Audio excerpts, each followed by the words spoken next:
This week I felt like returning to Bloons, and the best way to do that is, of course, to make Pet Fusty, which is just a giant monkey. To start this, I make an armature out of some paper clips and aluminum foil, bending it to all the proper proportions, one at the leg, one at the hip, one at the arm, duplicating that over so that I have two of them, and connecting them together at the chest.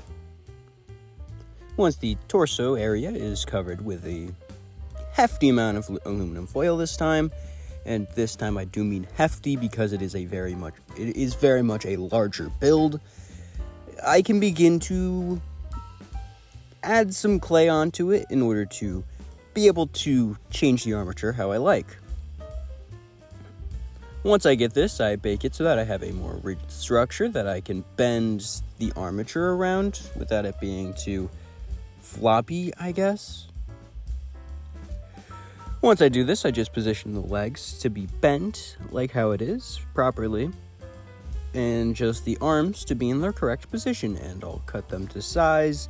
And once that's all done, I can begin to focus on the actual building aspect, which I begin with the legs.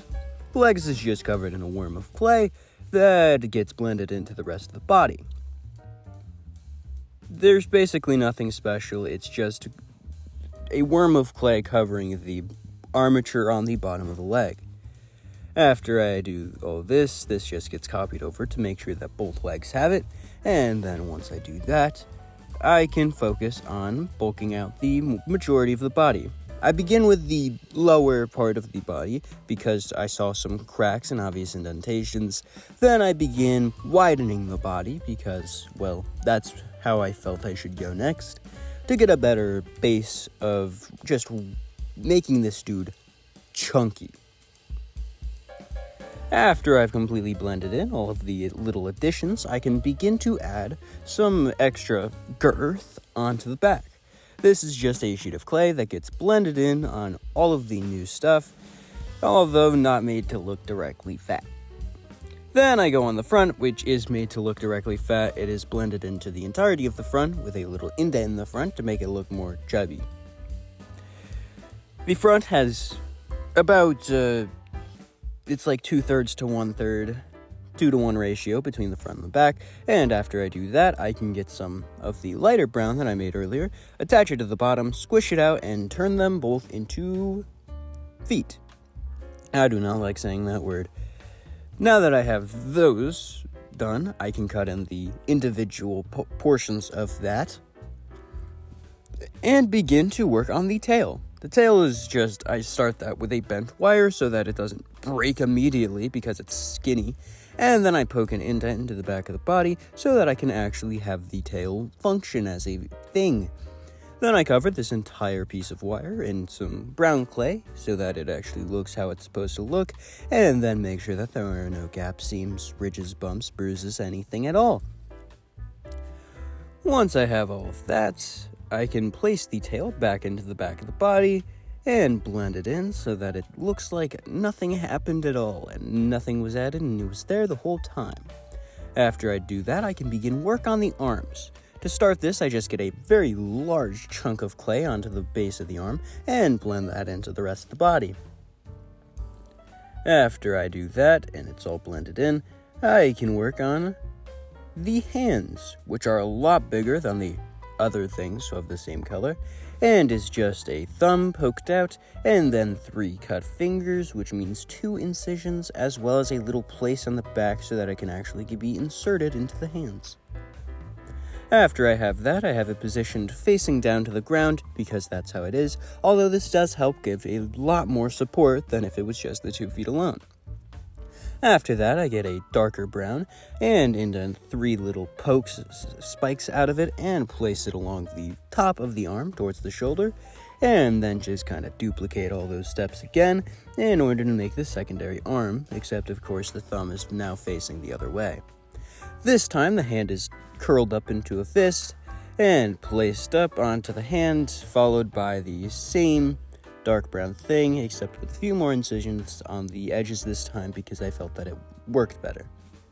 After that, I add the light brown to the front of the chest in order to add the little stomach area. I blend in the 2 pecs I guess. I don't know. I forget the word for that. And blend them into the rest of the light brown. Add a belly button. And then once that's done, just refine the shape slightly and work on the head. The head I start, as always, with these balloon projects, as a circle with an indent in the middle so that I can add stuff later. This then gets somewhat blended into, but like only to the brown portions, I guess, into the body. And after that's done, it is baked, and I add a big piece of just the lighter brown, followed by some flat pieces of the darker brown, so that I can get the actual proportions of the head.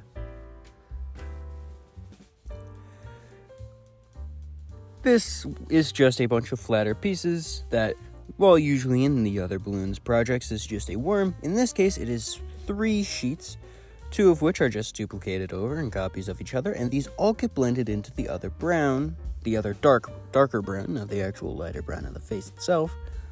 And after that's done, I make the ears, which is just darker brown with a little bit of lighter brown inside of it, somewhat stiffened and blended into the rest of the head, followed by a little worm, so that it actually looks better and more correct. After I get all of that blended in so that it looks all proper and good and nice, I can begin work on the little hair tufts. There are 3 hair tufts, which just means 3 pieces of clay that all get blended into the head, and once those are all blended into the head, I can work on something else. That being the little squiggly line across the entire top of the head out of the darker clay.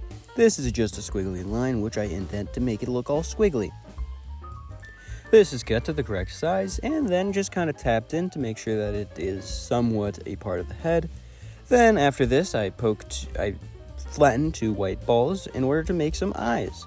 These eyes get baked and pressed into the head, followed by some brown pupils and some white highlights to go on with it.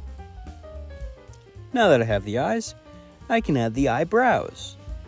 And after I add the rock-looking eyebrows, I guess, I can add a mouth. This mouth is just an indented frowny face. And once I get the indented frowny face, it's time to make a base. The base just is a bunch of green, and that is just kind of poked and squished until I can properly fit the Pat Fusty. And then, and similar to all of my balloon stuff, I start to make a sidewalk to make it look more like Monkey Meadows. Once I place all of my little balls and just all over the place, then I can just kind of texture them. Now that they're all proper, I just kind of beat it up with a silicone stylus, and once I have those all beat up and just kind of destroyed, I can replace Pat Fusty, and it is done.